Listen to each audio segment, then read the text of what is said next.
Be pretty scary on board those F50s right now, and the grinders, they got a lot of wing to pull in. And the wind pushing near 24 kilometers an hour. So to Stevie's point, the wind has shifted, the rain has come, and it is all on. So Stevie, how is that going to change the way you race this, knowing that you have that huge wing out there? I think that they're going to have to still be sending it hard. There's no danger of that. But look, pole position, right-hand side of our screen, the bottom end of the line. New Zealand are lined up best for that. That's the way you want to be in this right-hand shift. It's going to be hard to get your timing right to the start. New Zealand will have space. Australia and Denmark are going to be off the wrong end of the line. It's advantage New Zealand with 7 seconds to go. How's your timing, Peter Burling, at the pole position? Watch for the line to turn white. Perfect start by all three boats. Sehested blasts out the middle of the line, but it should be New Zealand hanging on the inside, although it's going to be an absolute sprint into Mark 1. Can Sehested push hard enough to get over the top? 65 kilometers an hour of boat speed there for the Kiwis and the Danish team. The Australians a click slower. Going to have to set up. It's going to need a little bit of a dip. There's going to need to be a turn right at this mark, I imagine, Todd. Watch for the boats to set up. The wind's turned so much, they're going to be able to sail straight down the course. There you go, New Zealand. They read it first. They spin. Possibly lined up for gate 2 already. Denmark follows suit. Is that the race? 62 metres ahead, and Denmark and New Zealand are both pointing straight at gate 2. Advantage Burling and crew. 33 kilometers an hour of breeze here. That is more wind than we have ever sailed with the 29-meter wings. Normally they max out at 18 kilometers an hour, so a lot of learning going on here as they figure out how to depower these wings. A lot of learning at high speed. Look at the wind across the course now bumping over 30 kilometers an hour. It is New Zealand at gate number 2, then the Danes, and then Australia. Don't count out Tom Slingsby just yet. We've seen this Stevie playbook before. We have, but with the wind turning so far right, they're going to be able to turn fairly soon and sail straight up those... There you go, Slingsby. That was the play. He needed to... Oh, they've missed the manoeuvre. They've missed it. Bad manoeuvre on board Australia. That's meters out the window. Perfection from Denmark through the turn. Perfection from New Zealand, and that's going to be costly for Australia, and it's now a sprint up the course.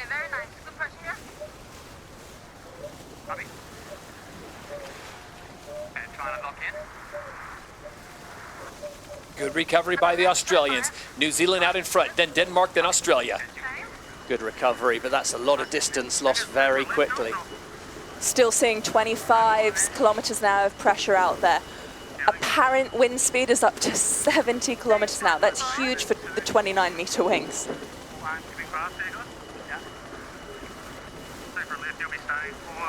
Okay, so here and there, they want to do 2 more turns and then look to turn left at the top of the course. They're trying to plan ahead as best they can, but Denmark, they're not going anywhere. We're on board them now, and look how close New Zealand are.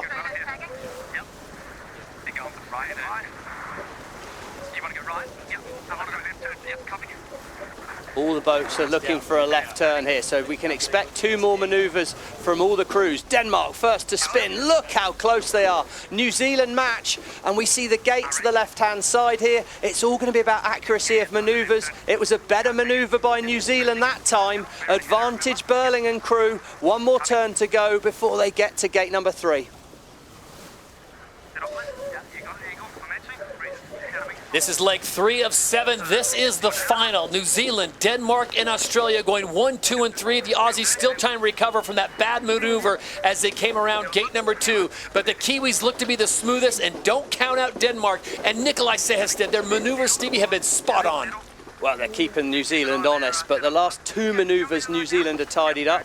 And let's watch this bear away. Big acceleration, big danger coming.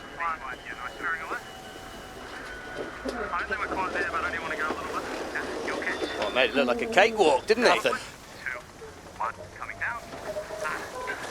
Oh, there you go. That shows just how hard it is, and that's some meters out the water there. Water over the boat, slowed down. Needs a reset. So on to leg 4 of 7. Halfway point in the race here, and that's a big advantage. Look, 100 meters ahead. It was nearly a 70-meter gain on that last leg for New Zealand. That's ominous for the rest of these crews. Tasha Bryant pointing Tom Slingsby's eye to the left side of the course as they head back down. Looking at the head-to-head here, 100% fly time currently for the Kiwi teams, dominating over the others, 53 kilometers an hour average speed, while the Aussies are lacking behind a little bit at only 50k an hour and 93% fly time, struggling with that new crew configuration. And as we go down on the water, Lisa Darmanin, what are you seeing in your crystal ball, and where would you go if you were sailing? Well, that dark cloud is sitting right over the middle of the course, so I'm expecting a left turn by the Kiwis and everyone else, and an early tack. It's changing every minute out here, but I think the Kiwis, if they stay between the other competitors and the mark, they should be okay. It's not changing that quickly out here. Interesting. So New Zealand continues to lead. They're on to leg 5 of 7. Time is running out for Tom Slingsby to try to pull another miracle out. And Denmark, as Stevie said, keeping the Kiwis honest. I think we'll get the tackle. No, we've got to go behind.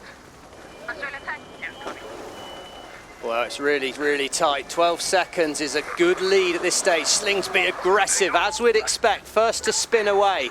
Gets them heading on the upwind leg. He's got to try and hope for a mistake from the other crews, though, at this stage. And Denmark, well, they're pushing wide. We're so far behind, we just got to do a clean lap. We've just got to sail our numbers in 2 seconds again, right? Yeah, well, I think Tom's pretty right there. They've just got to try and get the boat smooth, try and find that famous Australian rhythm here. Not a great position with the Kiwis. We heard them sailing to their numbers was the phrase. And what they're doing there is they're looking at their screen, looking at their target speeds and really focusing on pushing the boat as fast as possible and not worrying about what the boats around them are sailing in.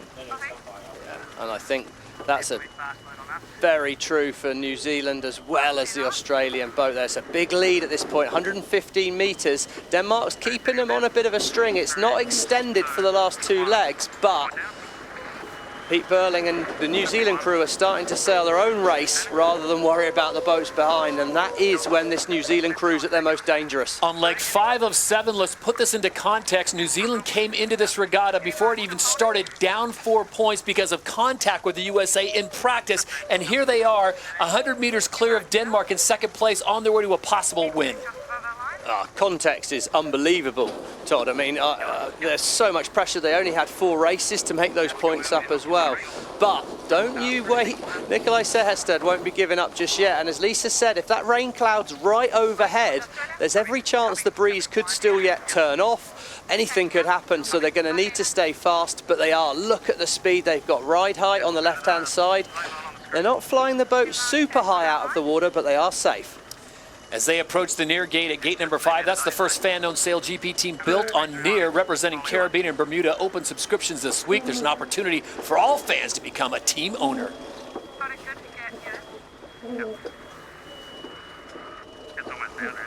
Very calm on board New Zealand, Stevie. This is a walk in the park. Yeah, Liv Mackay just sounded pretty cool, and Pete saying, let's just go to boundary. Let's keep it simple.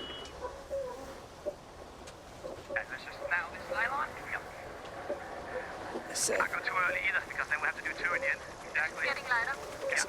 There you go, the voice of Catty there, it's getting lighter. That could be a sign that we're about to get a bit of a change. Tom Slingsby needs a big change on the course here. It's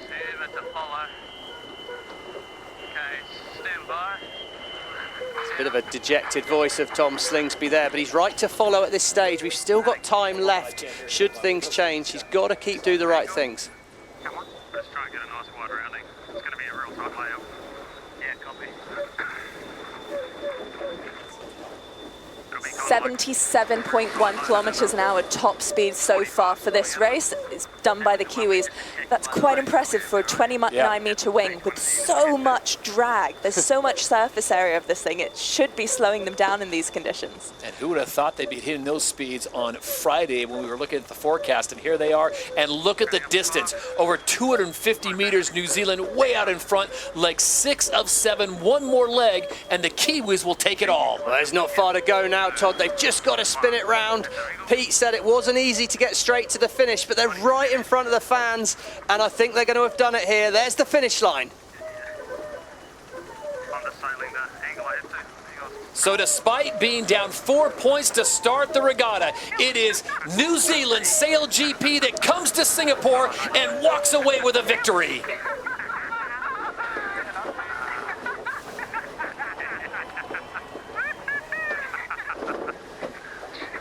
They dug a hole early and they came right out of it to the top of the podium. Denmark will finish in second place. Australia will take third. Those are still great points for the overall leaders. Huge, huge result for Denmark. We can't underestimate how brilliant a result that is for Sir Hested and his crew. That's exactly, go again in Sydney, quite right, but that's a brilliant result. That keeps them right in the hunt to make the grand final, and well, he's pretty relentless.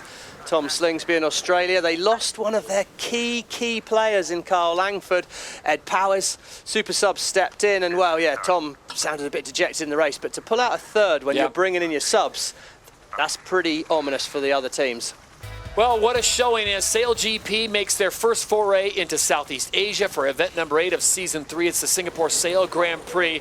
And what a performance as New Zealand comes in. The big story, they made contact with the U.S. boat during practice on Friday. They were docked 4 points by Chief Umpire Craig Mitchell. So they come into the event 4 points down, and here they are at the end of the day, the end of the weekend, as the champions of the Singapore Sail Grand Prix. And Stevie, they did it in style. They were clean, and especially when they needed it most, the starts were there for them. Well, yeah, we saw the wind did a big change just before the start of that race. We saw the rain coming in. Now, Pete, you obviously saw that rain coming in before the start of the final a few days ago. I think I might have said you were a little bit silly with that collision, but you've proved me wrong. What a comeback. You must be so proud of the team.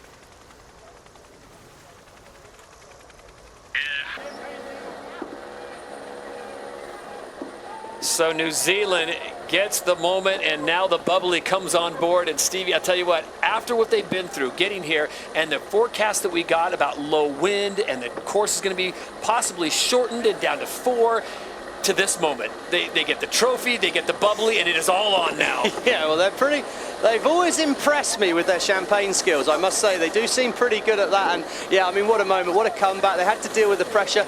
They had 4 penalty points in Dubai and just missed the final. It looked like it was going to be deja vu repeating itself, but no, they held it together. What a performance today, and well, Tom Slingsby knows, in my opinion, that this New Zealand crew is the main challenger for his title when we get to San Francisco at the end of the season.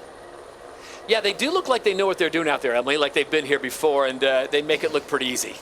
They do have a bit of experience on board, Todd. It's not like they're the beginners out there. All of these teams have extremely professional crews.